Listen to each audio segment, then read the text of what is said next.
ओम नमो भगवते वासुदेवाय नमः। सत्य सनातन धर्म यूट्यूब चैनल पर आप सभी का स्वागत है। आइए सुनते हैं आषाढ़ मास के 10वें अध्याय की कथा। भगवान विष्णु की कृपा से जीवन में सुख समृद्धि और मोक्ष की प्राप्ति होती है। यह कथा बहुत ही महत्वपूर्ण है। कथा का श्रवण जरूर करें। नेमी सारण में एक बार सभी ऋषि मुनि श्री सूत जी महाराज के श्री मुख से आषाढ़ मास की महिमा सुन रहे थे। पूर्व के अध्यायों में उन्होंने स्नान, दान, जप, तप, व्रत और भगवान श्री हरि की भक्ति का महत्व सुनाया था।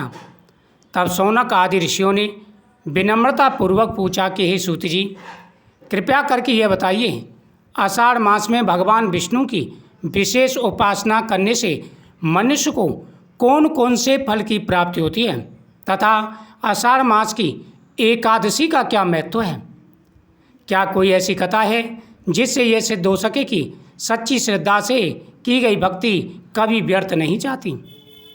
श्री सूत जी बोले, हे श्रेष्ठ मुनियों, आषाढ़ मास का तो बड़ा ही महत्व है और आषाढ़ मास की जो एकादशियां हैं उनका अनंत गुना फल प्राप्त होता है। आषाढ़ मास की आज मैं आपको योगिनी एकादशी के महत्व के बारे में जानकारी दूंगा। सबसे पहले आपको पूजा विधि बताता हूँ, उसके बाद में एक सुंदर कथा सुनाऊंगा जिससे इस एकादशी की महिमा का पता चलेगा, साथ ही भगवान विष्णु की कितनी कृपा होती है और हमारे सभी जीवन में आ रही परेशानियां दूर हो जाती हैं। हे ऋषिवरों, सबसे पहले सुबह जल्दी स्नान करें। स्नान करके जल में गंगा जल मिलाकर के स्नान करें। उसके बाद में भगवान विष्णु के सामने संकल्प करें, हे गोविंद, हे माधव, आज मैं योगिनी एकादशी का व्रत करूँगी। आप हमारे ऊपर अपनी कृपा दृष्टि बनाए रखें। भगवान को पंचामृत से स्नान कराएं। भगवान को फिर शुद्ध जल से स्नान कराएं। भगवान के सामने तुलसी दल समर्पित करें। ओम नमो नारायणाय नमः, ओम नमो भगवते वासुदेवाय नमः आदि मंत्रों का जाप करते हुए भगवान का ध्यान करें। भगवान के सामने फल चढ़ाएं। ऋतु फल चढ़ाने के बाद में दीपक जलाएं और फिर कथा का श्रवण करें। यह बहुत ही पुण्यदायक कथा है। जीवन के समस्त कष्ट दूर हो जाते हैं। बहुत समय पहले अवंती नगरी में धर्मपाल नाम का एक ब्राह्मण रहता था। वह अत्यंत विद्वान था, परंतु आर्थिक रूप से बहुत ही गरीब था। उसके परिवार में पत्नी, एक पुत्र और एक पुत्री थी। घर में कभी भरपेट भोजन भी नहीं मिलता था, इतनी गरीबी उनके घर में थी। उसकी पत्नी अक्सर कहती, स्वामी, आपने जीवन भर धर्म का पालन किया, फिर भी हमारे घर में अभाव ही अभाव है, यानी हमारे घर में फिर भी दरिद्रता समाप्त नहीं होती। धर्मपाल मुस्कुराकर बोला, धैर्य रखो देवी, भगवान विष्णु अपने भक्तों की परीक्षा अवश्य लेते हैं, परंतु अंत में उनका कल्याण ही करते हैं। एक दिन नगर में एक महान साधु पधारे। धर्मपाल ने उनकी सेवा की। संत उसकी विनम्रता और श्रद्धा देखकर प्रसन्न हुए और बोले, वत्स, तुम्हारी दरिद्रता शीघ्र ही समाप्त होगी। इस वर्ष आषाढ़ मास में योगिनी एकादशी आएगी। उस दिन भगवान विष्णु का तुलसी दल से पूजन करना। इससे तुम्हारी गरीबी नष्ट होगी और तुम्हारे घर में माता लक्ष्मी का वास होगा। जो भक्त एकादशी का व्रत करते हैं, भगवान विष्णु की पूजा करते हैं, उनके घर में दरिद्रता का वास नहीं होता।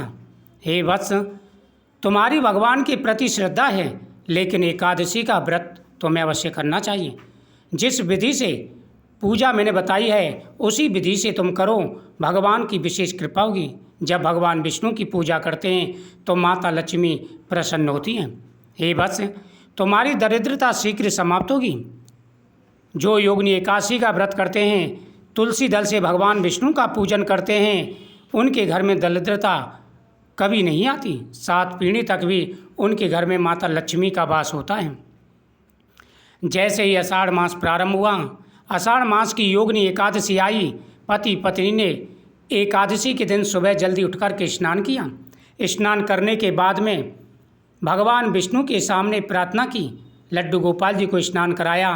भगवान के सामने अपनी प्रार्थना की। तुलसी दल से भगवान का पूजन किया। भगवान के सामने दीपक जलाया और प्रार्थना की। भगवान विष्णु की उस पर बड़ी कृपा हुई। एकादशी के दिन उन्होंने पूरी श्रद्धा के साथ में यह व्रत किया। एकादशी के कुछ नियम होते हैं, उनके बारे में जान लेना चाहिए। एकादशी का नियम होता है कि आप उस दिन क्रोध ना करें। एकादशी के दिन मन को सात्विक रखें, विचारों को सात्विक रखें और भगवान विष्णु के प्रति समर्पित हों। भगवान के सामने प्रार्थना करें। उस दिन झूठ ना बोलें। झूठ बोलने से व्रत खंडित हो जाता है, इसलिए ध्यान रखें। एकादशी के दिन मौन व्रत धारण करें। जितना ज़रूरत है उतना बोलें, उससे ज़्यादा ना बोलें, क्योंकि ज़्यादा वाद विवाद करने से क्रोध आता है और तामसिक विचार उत्पन्न होते हैं।